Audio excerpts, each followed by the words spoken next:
Okay, I'll start. We have seen Cheryl in so many different roles, you know, with the Serpents and then with the Vixens. So what are you excited to see her character do, you know, going forward? You know, that's funny that you say that. I always say that she is the only character on Riverdale who's been a serpent, a poison, a pussycat, and a vixen. And I think that's what I love about her is the versatility. But I think it would be nice, because I think the versatility is, again, another facade that she's put up. I think it'd be nice for her this year to focus on her mental health, which obviously is at a very bad place, and to focus on her relationship and getting into a good college and figuring out who Cheryl is. Do I think she'll do those things? I'm not sure, but I hope she does.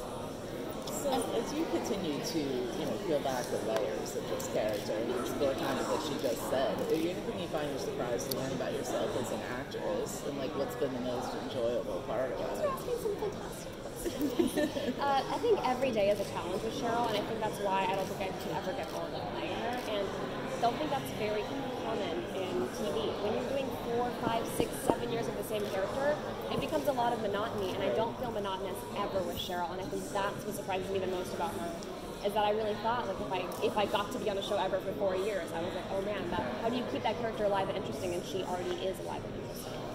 And that is very enjoyable, yeah. I'm sure you can't go into specifics, but how does the body in the basement affect Cheryl's relationship? As of right now, we haven't really delved into that. She's keeping the secret from Tony. I don't imagine that's going to go over well, and I think Tony will be hopefully very concerned about her mental health. Edgar kind of reopened this wound for Cheryl, and I think a lot of fans were like, oh my god, Cheryl's just like that shit now. No, Cheryl is like, that wound just reopened for her, and it's such a awful, I mean, her dad killed her brother, and her mom tried to kill all of her friends, and she's got this terrible life. And the only person who really left her was her brother, and so when she got that wound reopened, it was like she didn't know how to fix it, and so she just took the body home with her, which doesn't make sense to a lot of people, and I'm not saying I would do that, but I am saying that like it's really actually sad, and it's heartbreaking that she's doing that. I'm not sure how it's going to go with her relationship, but hopefully it'll create some waves, because that's what happens when things like that happen, I'm imagining, if those things happen in real life. The body would definitely be decomposed by now. Let's be real. So there was somewhat of a peace between the Serpents and the Pretty Poisons at the end of last season. Do you think that peace is going to last, or? I know it looks like you hope it doesn't. It looks like you're hoping it doesn't last, but I think it will. I think that they're probably going to end up merging together, and maybe Tony and Jughead can run them together. That'd be nice. Co-captains? Co-captains. I like it. Wouldn't be mad at that.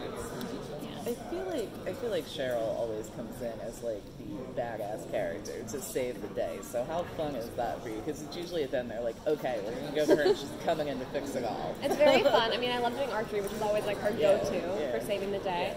And it's just, I mean, again, it just keeps my life fun and interesting. I never do the same thing twice on the show. It's fantastic.